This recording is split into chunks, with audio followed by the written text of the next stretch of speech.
Tiene la palabra el ministro de Economía y Finanzas, señor Pedro Franqui Balbé.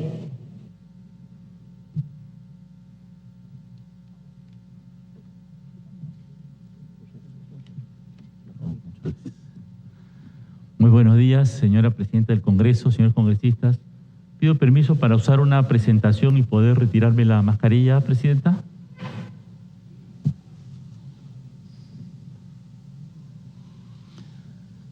Muy buenos días, señores congresistas. Ayiyanchu, espero estén todos bien. Esta es una primera oportunidad en la cual, como ministro de Economía, hacemos esta presentación del proyecto de presupuesto y los proyectos de leyes asociados.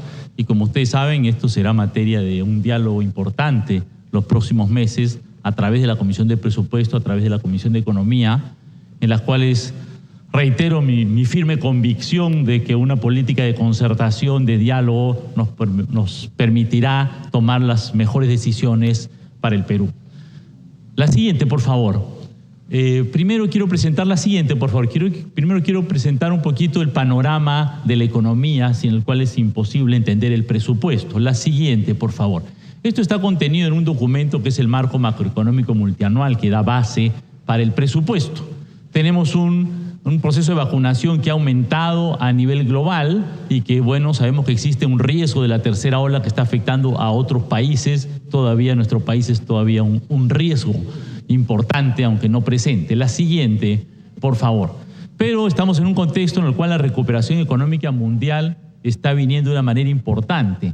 El gráfico de la izquierda muestra la recuperación del sector servicios en los principales países del mundo. El indicador encima de 50, de este indicador que se llama el Purchasing Managing Index, indica que es un crecimiento importante, y el gráfico de la derecha muestra lo mismo para el sector manufactura. Los indicadores encima de 50 y sobre todo encima de 60 son bastante positivos en cuanto al crecimiento mundial. La siguiente, por favor. Sin embargo, como ustedes saben, esto ha venido acompañado de presiones inflacionarias en todo el mundo. En Estados Unidos la inflación ahora es 5,4% y en Brasil es 9% y en otros países de la región está en 5,8%, en Chile en 4,5% al mes pasado. Esto está subiendo, tenemos una inflación importante y esto nos está afectando al Perú también. Como ustedes saben, es una importante preocupación del gobierno, pero hay que reiterar de que, de acuerdo al artículo 84 de nuestra Constitución, el Banco Central de Reserva como institución autónoma es quien tiene como función velar por la estabilidad monetaria. La siguiente, por favor. En este contexto, esto es interesante, hay una recuperación económica global, ¿no? El crecimiento económico global para los próximos años, para este año se estima en alrededor del 6% y para los próximos años en 3,7%, con más peso el crecimiento de Estados Unidos y un poco menos el de China. China todavía alto, pero no al ritmo que tenían antes.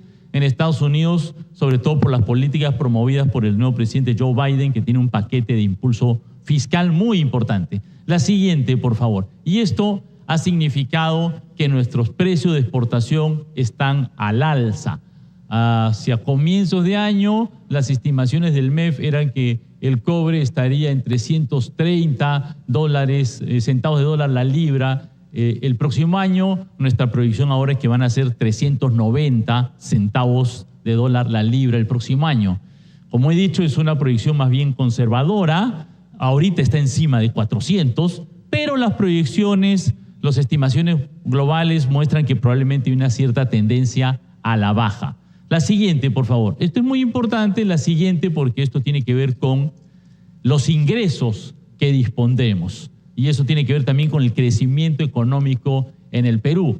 La inversión, la actividad económica viene creciendo de manera importante, impulsada por la inversión privada. En el gráfico derecho pueden ver cómo el PBI en las últimas cifras a junio ya recuperó el nivel que teníamos prepandemia. Ha habido una caída muy fuerte, tuvimos, pero hemos recuperado también con rapidez. La siguiente, por favor. Gracias a un buen nivel de la inversión privada, ¿no? 162% en el segundo trimestre de este año, pero incluso respecto a los niveles prepandemia, esta recuperación es importante. La siguiente, por favor. Lo interesante aquí es que esta recuperación se mantiene en los últimos indicadores que nosotros llamamos adelantados a agosto.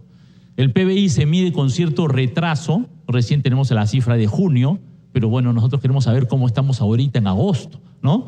Y los indicadores que tenemos, por ejemplo, es que el indicador de electricidad a la esquina superior izquierda, muy importante, ha crecido fuerte. En agosto de este año está 3% por encima, algo más de 3% por encima del nivel prepandemia. Y la electricidad es un muy buen indicador adelantado porque toda la producción minera industrial requiere de electricidad. Entonces, si aumenta la producción minera, aumenta la producción industrial, aumenta la demanda y la producción por electricidad. Aquí hay otros indicadores, pero quiero resaltar también el de la esquina superior derecha, la importación de bienes de capital, o sea, la importación de maquinaria.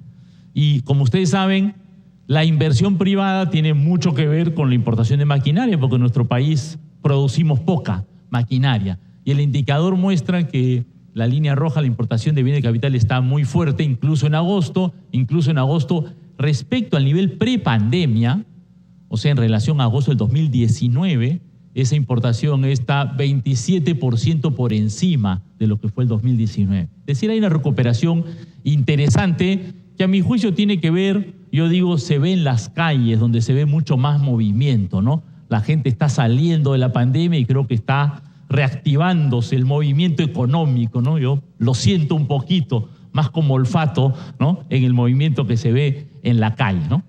La siguiente, por favor. Y bueno, como digo, esto tiene que ver bastante con los indicadores sanitarios, ¿no? El número de exceso de fallecidos, de contagios ha bajado. Ha sido bastante exitosa la vacunatón del fin de semana pasado y el ministro de Salud nos ha informado que hay 13 millones de dosis, quizás 14 millones de dosis que van a venir en septiembre, que es una cantidad bastante importante. Estamos acelerando la vacunación y tengo bastante esperanza.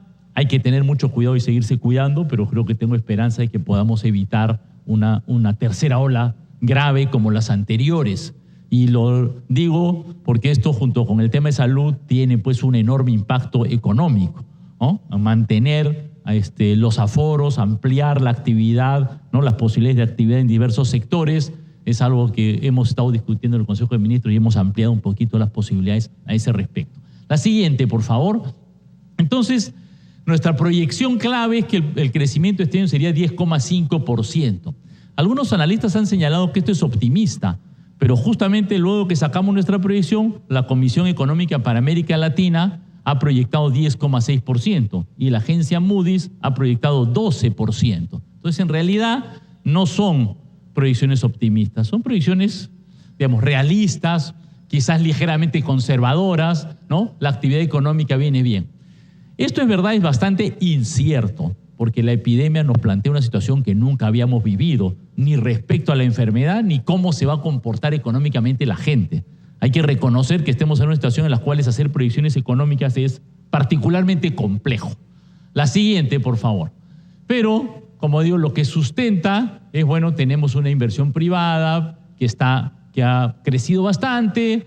Ha habido grandes proyectos de inversión minera que están terminando, pero que todavía están en curso para este año y el próximo. Y hay varios proyectos. Ha habido bastante dinamismo en el mercado de vivienda, el mercado inmobiliario ha crecido bastante. Y los grandes proyectos de infraestructura de alianzas público-privadas, el aeropuerto Jorge Chávez, la línea 2 del metro, el terminal de Chancay, que en realidad es propiamente privado, la autopista del Sol en el norte y varias otras obras que no voy a mencionar todas ellas porque me tomaría mucho tiempo, vienen ejecutándose a buen ritmo. Y eso nos muestra una buena posibilidad económica. La siguiente, por favor. Sin embargo, nuestras proyecciones económicas de crecimiento para los próximos años, que son críticas, consideran, uno, un buen repunte de la minería, porque van a entrar en operación nuevos proyectos como Quellaveco, Mina Justa y otros, y una cierta recuperación más lenta. Veremos cómo va el comportamiento de la gente en los sectores de servicios más afectados por la pandemia, restaurantes, turismo, hoteles, es algo en el cual preveemos una recuperación, aunque honestamente ojalá el ritmo sea mucho más rápido que esto, pero eso dependerá mucho del comportamiento de los consumidores y de la gente, algo que es bastante incierto y por eso no No hemos puesto un escenario excesivamente optimista. La siguiente, por favor. Entonces, todo esto va en el marco de una política de acelerar la competitividad, las inversiones. Tenemos Proinversión, que sigue trabajando en promover nuevos proyectos, y sobre todo nos parece muy interesante la iniciativa de las mesas ejecutivas, los diálogos directos del MEF con el sector público, con el sector privado, para impulsar nuevos sectores como la acuicultura, la forestería, la gastronomía, que tienen su complejidad, sus propias barreras, y que nos interesa mucho irlo resolviendo para prender nuevos motores en la economía, como hemos dicho en los últimos años. La siguiente, por favor. Entonces, sobre esta base es que nosotros consideramos que la economía peruana va a seguir liderando el crecimiento económico en América Latina. Nuestra proyección para los próximos años es un crecimiento del 4,3%. Quisiéramos que fuera mucho más, honestamente. Quisiéramos poder decir 6%, pero quiero aclarar aquí que la función del Ministerio de Economía y Finanzas en este caso es ser un poco cauto, y nos basamos sobre todo sobre las tendencias existentes, ¿no? La política del gobierno, quisiéramos que acelere mucho más esto, pero nosotros somos cautos en estas proyecciones. Aún así, se espera en el consenso de los analistas que el promedio de América Latina crezca los próximos años 2,6%, y nosotros mantenemos la idea de que esto puede crecer, podemos crecer a 4,3% con una cierta tendencia a la moderación. Siguiente, por favor. Entonces, todo esto tiene un impacto importante y una consecuencia importante sobre las finanzas públicas. La siguiente, por favor, que tenemos que ver un poquito en el marco macroeconómico antes que ver las cifras sector por sector, ¿no? Y aquí vemos cómo hemos tenido un déficit, el lado izquierdo, este término que puede ser suena un poco feo, resultado económico del SPNF. Ese término así un poco feíto quiere decir el déficit público, para traducirlo, el resultado económico del sector público no financiero. Pero ese es el déficit público, y muestra que efectivamente en el 2020 hemos tenido un déficit bastante grande. Era necesario por las condiciones de la pandemia. Este año se está moderando bastante. Se había proyectado en el presupuesto, cuando se discutió el presupuesto de este año, que el déficit fuera encima del 6%, pero lo estamos bajando un poco más, y eso se refleja un cierto aumento de la deuda pública. Eso hay que mantenerlo controlado. Nuestra deuda pública es de las más bajas de América Latina. Según el Fondo Monetario Internacional, estamos dentro del decil, dentro del 10% de países con menos deuda pública entre los países emergentes. ¿Ok? Pero esto tenemos que resguardar, el evitar un endeudamiento excesivo. La siguiente, por favor. Esto está sustentado en que los ingresos se han recuperado de una manera importante, ¿no? Los ingresos del gobierno general, como ven ahí, están subiendo este año de 17,9 a 19,9% del PBI, por los mejores precios de los metales y la reactivación económica. Los negocios comienzan a funcionar y comienzan a pagar su IGB. Y los gastos se han moderado un poco, a pesar de las exigencias de la pandemia. Como ven ahí, los gastos no financieros en la proyección de este año están 2,2% menos que el año pasado. No estamos teniendo una política, digamos, de exceso de gasto o de gasto despilfarrador, para nada. La siguiente, por favor. Pero a mediano plazo, el objetivo es que ese déficit lo tenemos que ir bajando, y esto está siendo algo común en todas las partes del mundo. Como ven ahí, en el mundo, en las economías avanzadas, en América Latina, en Colombia, en Chile, todos los países han tenido déficits importantes del 2020 y el 2021.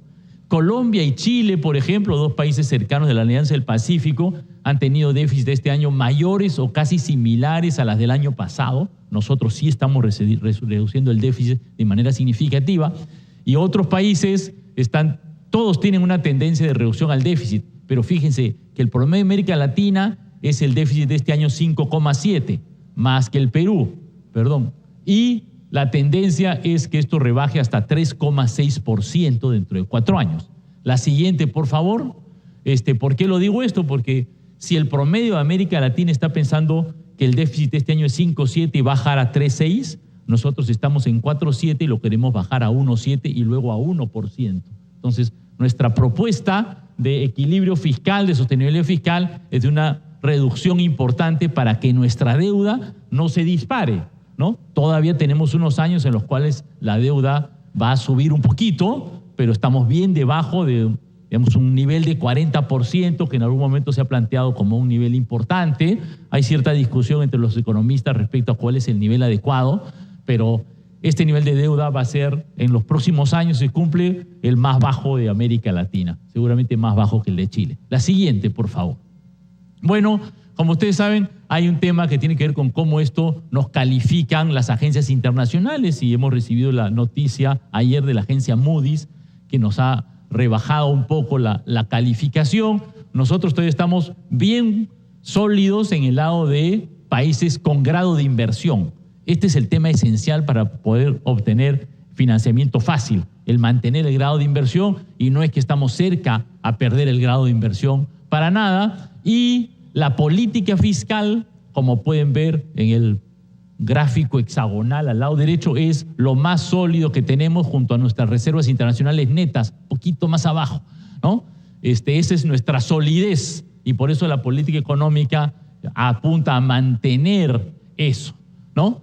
Tenemos otros problemas mayores según esta agencia, como por ejemplo el control de la corrupción, que es un tema crítico, como todos sabemos. La siguiente, por favor. Esto muestra cómo en realidad casi todos los países o todos los demás países de América Latina han sufrido una reducción en sus calificaciones crediticias. Nosotros, como saben, hemos recibido esta noticia que no es buena, de una calificación a la baja de Moody's, pero que nos mantiene en perspectiva estable. Ya hace 4 meses, en el gobierno anterior, en mayo, ya Moody's había anunciado que tenía perspectiva a la baja, ¿no? Entonces ya nos estaba anunciando a dónde íbamos, ahora nos ha puesto en perspectiva estable, ¿no? Ya no pensamos que podemos mantener el nivel que tenemos y ojalá en poco tiempo poder pasar a recuperarlo. La siguiente, por favor. Esto, sin embargo, implica 2 cosas, ¿no? Por un lado, sí hay un poco más de peso del pago de la deuda. Nos hemos endeudado y por lo tanto hay más pago de intereses, ¿no? Esto nos ajusta el espacio fiscal. ¿Me explico? Nos corta las posibilidades de gastar en otras cosas porque tenemos que pagar los intereses de la deuda. Pero quiero remarcar, poner énfasis en el gráfico de la derecha sobre el riesgo país. Porque este gráfico tiene este nombre un poco feo, pero lo que dice es cuánto un inversionista internacional, cuánto más está dispuesto a pagar un inversionista internacional por invertir en el Perú en vez de comprar bonos del Tesoro norteamericano, que es lo que internacionalmente se considera como lo totalmente seguro o lo muy seguro. Y si pueden ver, la raya roja de abajo es el Perú. Eso indica que estamos ahorita en esto, ¿no? 150 puntos básicos, 1,5%, probablemente ahora un poquito más de costo encima del bono del Tesoro norteamericano. El bono del Tesoro norteamericano es, como quien dice, lo más seguro absolutamente del planeta. Si se fijan, miren cómo México está por encima, Colombia, país de la Alianza del Pacífico, con un gobierno de derecha, con Iván Duque, ha subido bastante, su riesgo país está bastante por encima del Perú, y pueden ver más arriba las líneas del promedio de los países emergentes y más arriba todavía del promedio de América Latina. El Perú mantiene un nivel de riesgo país bastante bajo respecto al conjunto de países emergentes, respecto al conjunto de países de América Latina. Los que quieran seguir este indicador, el reporte semanal, el informativo semanal del Banco Central de Reserva lo saca todas las semanas, ¿ok? Entonces ahí pueden seguir con detalle. Yo alguna vez lo he mostrado, los últimos reportes no muestran un aumento significativo, un aumento del riesgo país en el Perú. La siguiente, por favor. Ahora, sí tenemos un serio problema, como hemos manifestado, ¿no? Que es, bueno, tenemos una recaudación tributaria y un nivel de gastos muy bajo. Pueden ver en el gráfico de la izquierda, el Perú, comparado con México, Chile, el promedio de los países emergentes, el promedio de América Latina, los países avanzados y la OCDE, y pueden ver que nosotros estamos en la esquina inferior izquierda, el puntito rojo, o sea, tenemos un nivel de ingresos y de gastos muy bajo respecto al conjunto de los países. Y eso se expresa en un sistema de salud con deficiencias, una serie de proyectos de inversión que se necesitan en las regiones que se ejecutan no al ritmo deseado, un problema en el nivel de humanas para poder resolver estos temas. La siguiente, por favor. Paso ahora rápidamente. Hay algunos riesgos, por supuesto, particularmente los riesgos sanitarios, pero también riesgos económicos en el mercado mundial. y esto ha sido evaluado en el marco macroeconómico multianual. La siguiente, que refleja que efectivamente hay alguna posibilidad, nosotros evaluamos todos los riesgos de que tengamos que tener mayor déficit en el futuro, sobre todo si hubiera una ola de contagios, ¿no? Pero estamos confiados en que la tendencia va a ser la que hemos señalado. La siguiente, por favor. Pasemos ahora un poco a el equilibrio financiero, que es la base del presupuesto. Esto, digamos, la primera base, el primer elemento, mandato constitucional, es que tiene que haber un equilibrio financiero en el presupuesto. Esto es materia de una ley específica, como los congresistas saben. En el lado izquierdo pueden ver los ingresos que tendría el proyecto, que tiene el proyecto de presupuesto que estamos encargando, con un total de 197.000 millones de soles. Recursos ordinarios, RO, recursos ordinarios, los recursos básicos de la tributación, 118.800 millones. Los RDR, recursos directamente recaudados, lo que cada ministerio cobra por tasas, multas, etcétera, 12.1 millones. Los recursos por operaciones oficiales de crédito, disculpen los acrónimos un poco dificilones, ROC, recursos oficiales para operaciones de crédito, 38 millones, donaciones y transferencias, recursos determinados, que es lo del canon, y otros 27.8 millones. Al lado derecho pueden ver los gastos, y como pueden ver el total coincide, indica que hay un equilibrio financiero, y los gastos son principalmente en gastos corrientes, algo de gasto de capital y un aumento importante en el servicio de la deuda. Como les dice, el endeudamiento que hemos tenido el año pasado, sumado al hecho de que tendremos que cubrir las garantías por el programa Reactiva. No sé si todos recordarán, pero este programa que fue importante el año pasado, Reactiva, un programa que facilitó crédito a las empresas por 59.000 millones de soles, si mal no recuerdo, era un programa con garantías del Tesoro. Y todos los que no han pagado, bueno, el Tesoro tiene que cubrir esas garantías y ahora nos toca pagar eso, es una cantidad significativa. Por eso es que el servicio de la deuda aumenta tanto este año. La siguiente, por favor. Hay que aclarar que en el tema de la inversión, el tema del gasto de capital, digamos, en el dato global, que es en el gráfico a la izquierda, las barras más altas como grises, muestran una ligera reducción, pero eso no quiere decir que las inversiones se vayan a reducir. Las inversiones son las barras rojitas que están al costado. Y como ven, las inversiones sí suben de 38.000 millones de soles a 41.000 millones de soles. ¿Cómo se explica esto? Porque dentro del concepto de gastos de capital existen también donaciones y transferencias que se hacen transferencia de capital. Existe también adquisiciones de activos financieros, o sea, no inversiones reales, ¿no? Y también existía una parte de reserva de contingencia que se separó el año pasado por las inversiones que hubiera que hacer de urgencia en la pandemia.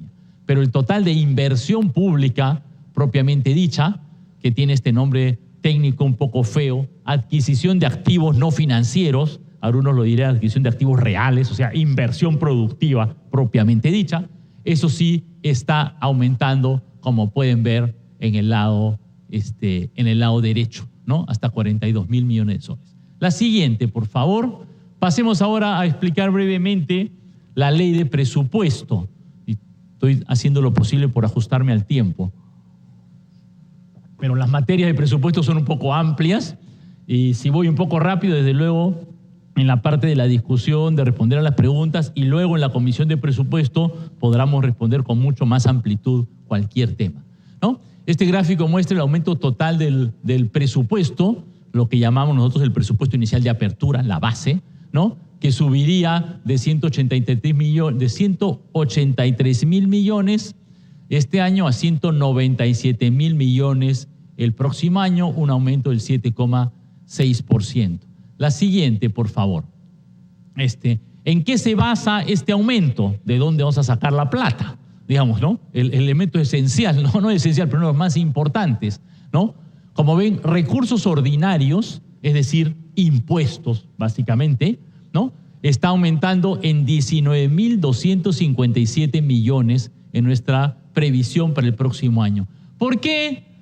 Porque los precios de los metales han subido, a pesar de, como que he dicho, estamos proyectando el precio del cobre con una cierta ligera baja, pero los precios de metales han subido y hay una reactivación económica. En la medida que la economía se mueve, los restaurantes comienzan a vender, entonces eso genera una mayor recuperación de los ingresos tributarios.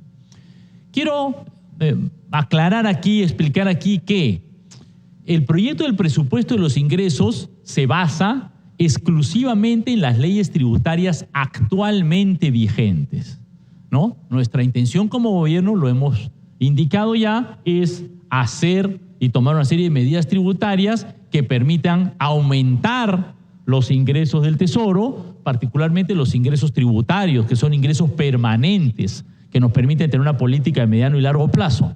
Y eso será lo que quisiéramos discutir en el Congreso, digamos, en otro tema las próximas semanas. El presupuesto actual y el marco macroeconómico actual se calcula con las leyes tributarias vigentes hoy. Es decir, no está incluyendo las posibilidades de recaudación adicional.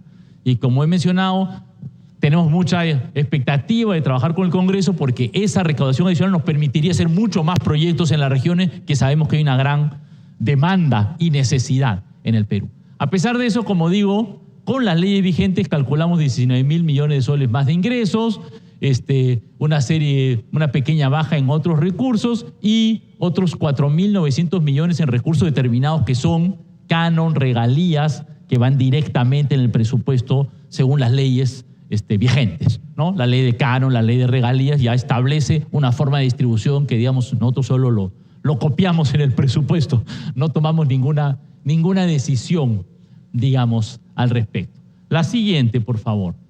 Y bueno, como ven aquí, un tema que nos quita espacio para poder dedicarlo a inversiones y a educación y salud es que el servicio de la deuda va a aumentar significativamente de 14.000 a 21.000 millones porque tenemos algo de 3.600 millones en garantías. Y además de que la deuda ha aumentado. Entonces la deuda ha aumentado y además tenemos que pagar las garantías. Entonces eso hace que el servicio de la deuda, como ven, está aumentando bastante fuerte. La siguiente gráfica, la siguiente, por favor. Ok, entonces quiero plantearles muy brevemente lo que incluye la ley de presupuesto. Esto es muy sucinto porque, bueno, como saben, esta ley es compleja y la veremos con mucho detalle. Un primer tema es el tema de la descentralización.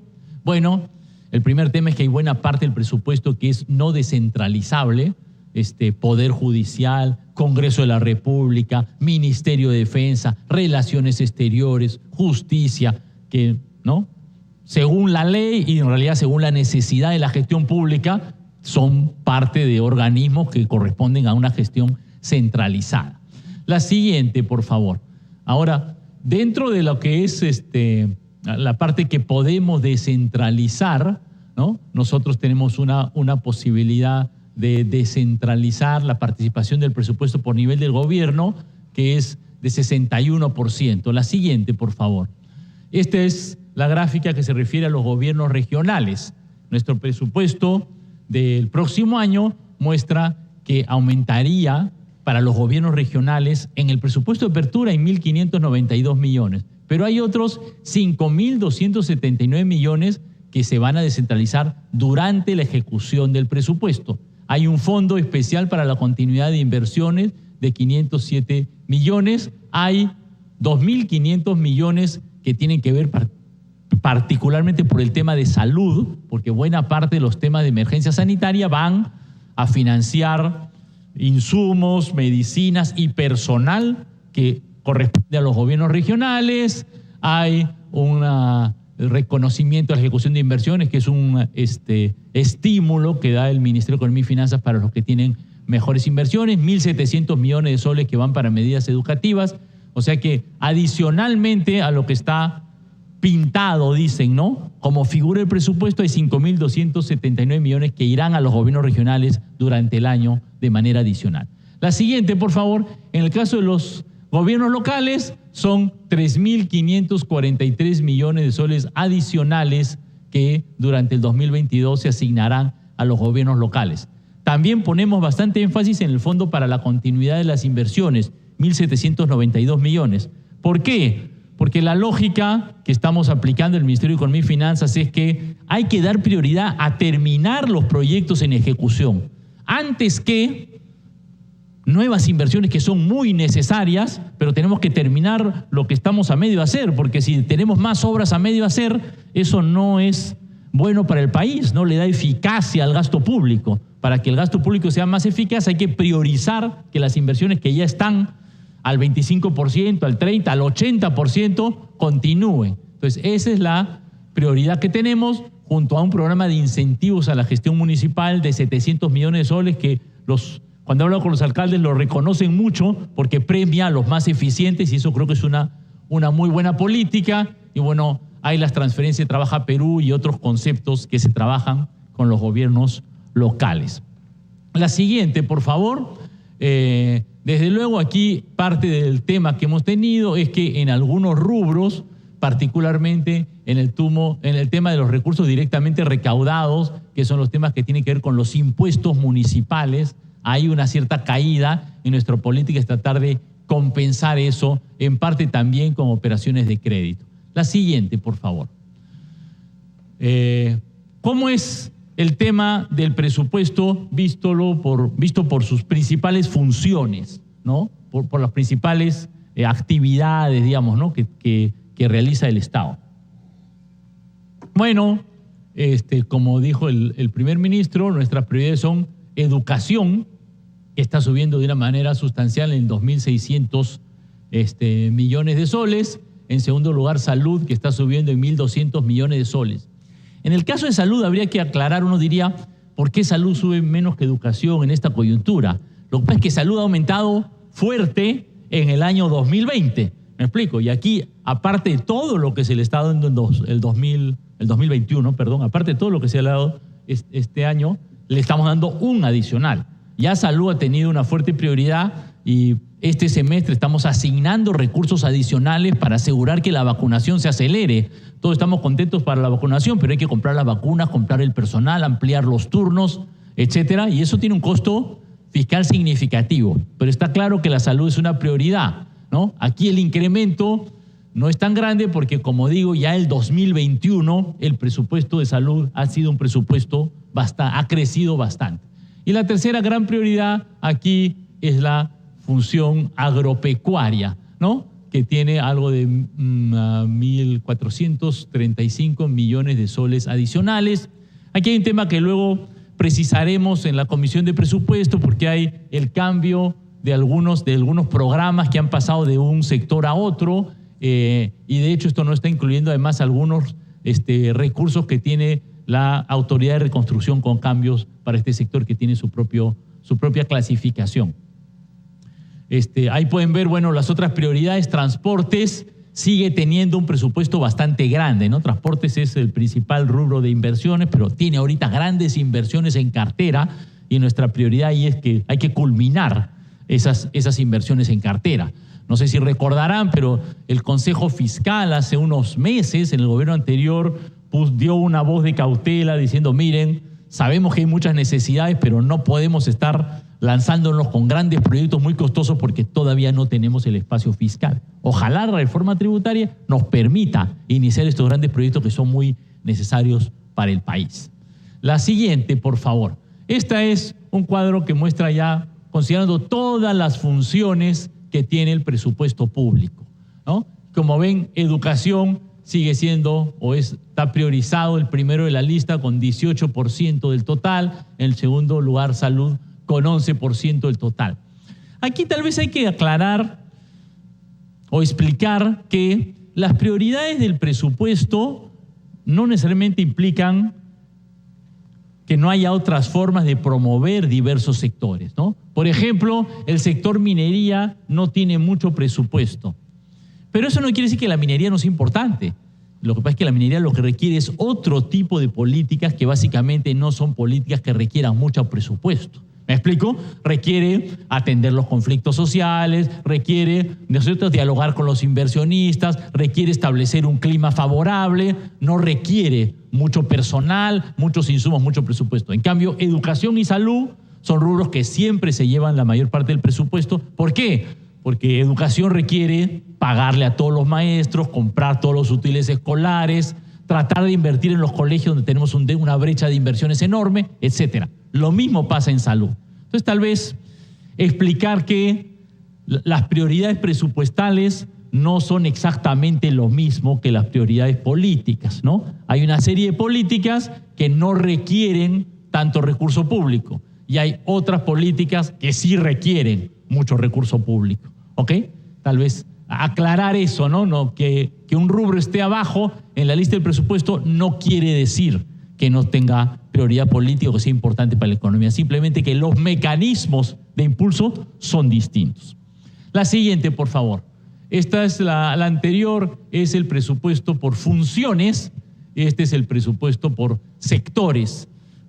El presupuesto por funciones es pensando en el país, y cuando hablamos de educación por funciones, hablamos de educación incluyendo los gobiernos regionales. Por sectores pensamos en el gobierno nacional, ¿no? Y aquí hay una distribución, digamos, también de cómo se reparte el presupuesto según los sectores del presupuesto nacional. Aquí, Economía y Finanzas sale grande. ¿Por qué? Porque todo el servicio de la deuda lo paga Economía y Finanzas. Entonces, por si acaso, eso no quiere decir que Economía y Finanzas tenga que, ¿no?, mucho personal, pero que todo el cargo, el servicio de la deuda, que como vimos es importante, todo eso lo realiza Economía y Finanzas. La siguiente, por favor.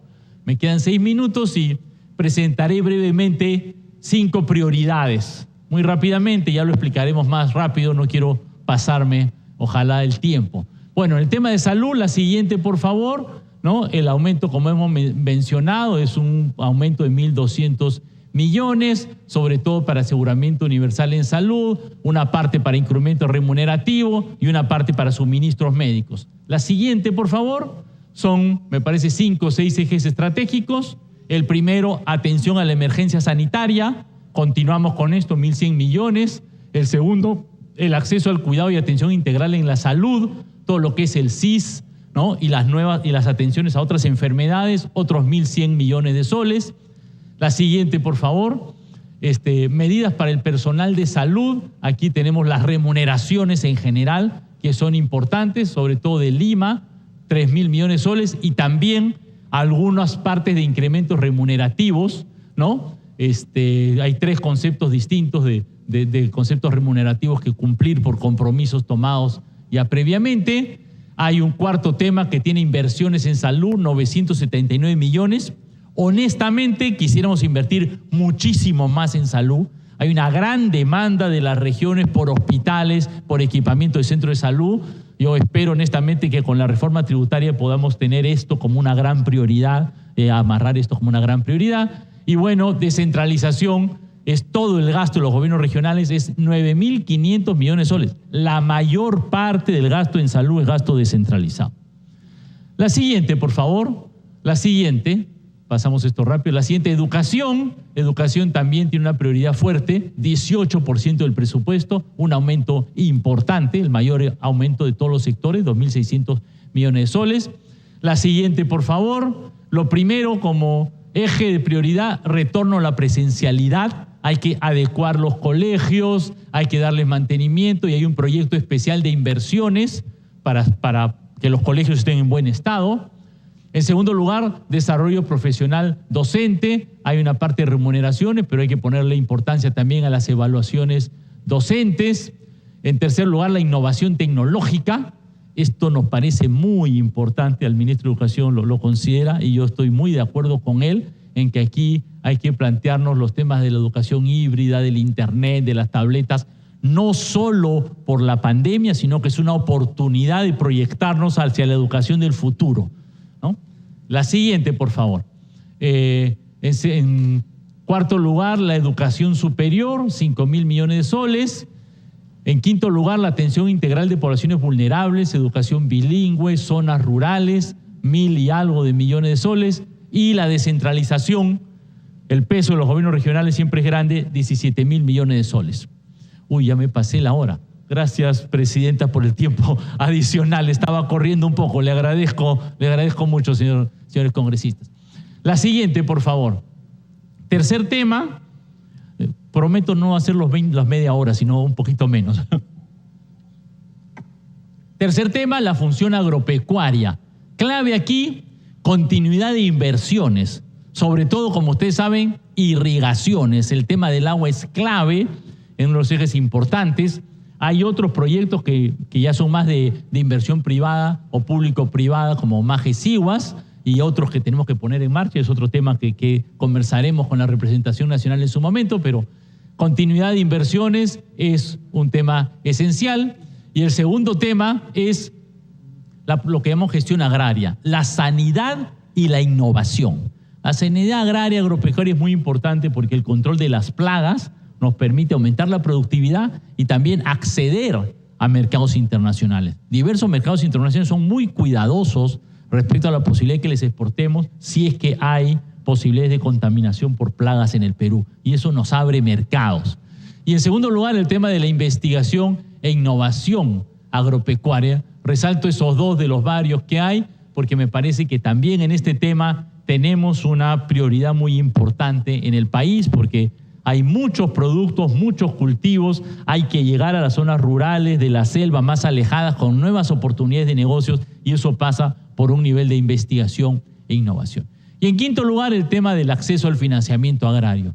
Este es un tema, con toda honestidad, complejo porque es difícil llegar con crédito a la agricultura, los costos son altos, todavía nos falta mucho trabajar en el tema de inclusión financiera.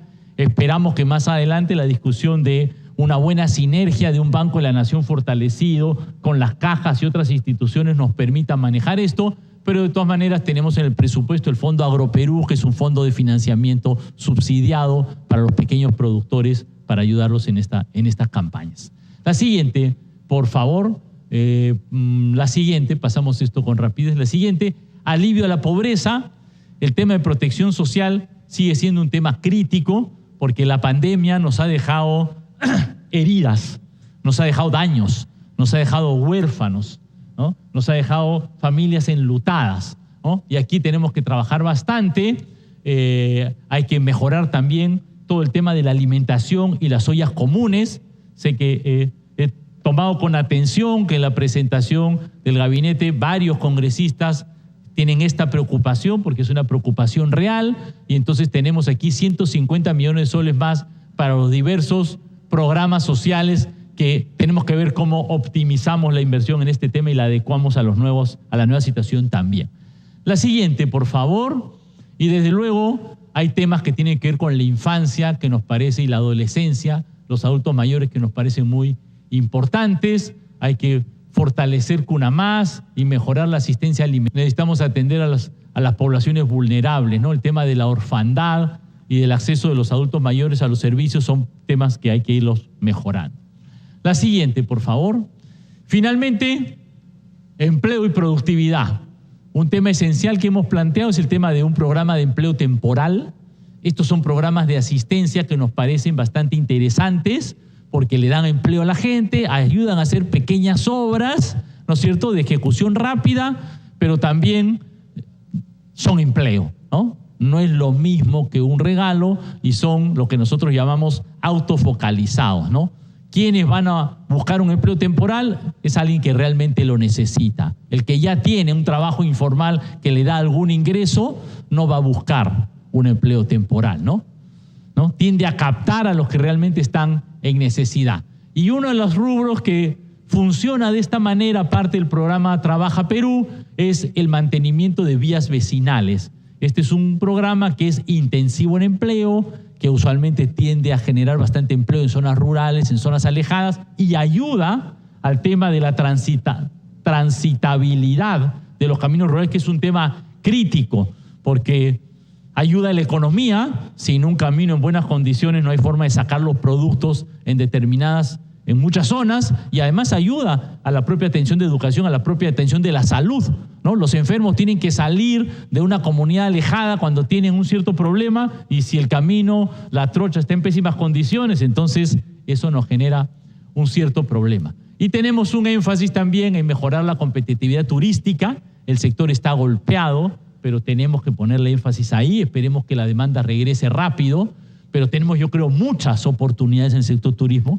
Yo soy un gran convencido de esto, y mejorar también todo el tema de los corredores viales y la competitividad en el sector transportes y comunicaciones, que también es un tema clave. La siguiente, por favor. La siguiente. Entonces, quiero en esta presentación rápida comentarles también algunos temas del articulado de la ley de presupuesto. La ley de presupuesto es una ley bastante compleja porque tiene un cerro de números y también tiene un montón de artículos. Y por eso requiere una comisión especial que va a trabajar intensamente en este tema, ¿no? Bueno, un tema aquí es el tema de cómo financiamos la parte del empleo, ¿no? Aquí hay un tema crítico en el sector que tenemos que ir manejando, pero sí queremos mantener ciertas normas de austeridad en el uso de los servicios de telefonía y de comunicaciones, en el uso de vehículos, en el tema de los viajes. Por ejemplo, los funcionarios públicos no tenemos por qué viajar en primera clase o en business class, ¿no? Y me parece que corresponde, yo personalmente siempre lo hago, pero me parece que corresponde que tratemos de buscar los pasajes más baratos, ¿no? Eso es parte de las políticas de austeridad que tenemos que mantener. La siguiente, por favor. Respecto a cómo se pueden modificar el presupuesto. El presupuesto es una guía, digamos, ¿no es cierto? Es un presupuesto, es un marco, pero es bueno darle cierta flexibilidad a la gestión que deben tener los distintos gestores, ¿no? Ustedes pueden pensar en los ministerios, pero son los organismos públicos descentralizados, los gobiernos regionales, las municipalidades, el Poder Judicial, el Congreso de la República. Todos son pliegos, ¿no?, presupuestales que manejan su presupuesto. Entonces, lo que sí queremos hacer es que, miren, el presupuesto de los proyectos en ejecución, eso es lo que queremos proteger. Que no se deriven recursos de proyectos que están a medias a nuevas cosas, porque queremos priorizar que se termine lo que está presente. Pero sí, desde luego, hacer modificaciones para que hagan nuevos expedientes técnicos con ciertas restricciones, con varias restricciones en realidad, y sobre todo garantizar la culminación de los proyectos de los gobiernos regionales y locales que entran a su último año de gobierno, ¿no? Entonces, mejor priorizar la terminación de los proyectos que tienen en cartera, ¿no? Y queremos financiar nuevas inversiones de los gobiernos regionales y locales, con un fondo de inversiones de 2.300 millones de soles en total para fondos de los gobiernos regionales y locales. Está dividido en dos porque una parte es con recursos de crédito externo, pero está bien financiar inversiones con crédito porque las inversiones precisamente nos van a dar un rendimiento, ¿ok? Y insistir en el fondo para el mantenimiento de los caminos rurales, que es una prioridad. Y este año tenemos también en aplicación por primera vez lo que se llama el Fondo de Compensación Regional, que ya está ya con una legislación específica y estamos planteando algunas normas para su mejor ejecución. La siguiente, por favor. Y finalmente lo que estamos planteando es que se dé un poco más de flexibilidad y que el titular del sector pueda hacer transferencia de recursos al interior de su sector. Hasta ahora todas estas cosas requieren decreto de urgencia, decreto legislativo, largos trámites, y entonces cada vez que a veces el gestor de el ministro o el gobierno regional quiere acomodar sus recursos, largo trámite para que el Ministerio de Economía y Finanzas le dé permiso para que pase sus recursos. Requieren decreto de urgencia, decreto legislativo, largos trámites, y entonces cada vez que a veces el gestor de el ministro o el gobierno regional quiere acomodar sus recursos, largo trámite para que el Ministerio de Economía y Finanzas le dé permiso para que pase sus recursos de A a B. Sí mantenemos algunas restricciones en estos casos. Por ejemplo, típicamente, como creo que ha sucedido en mi recuerdo durante muchos años, se impide pasar recursos de inversiones a personal porque queremos proteger las inversiones, ¿no?, y los recursos de personal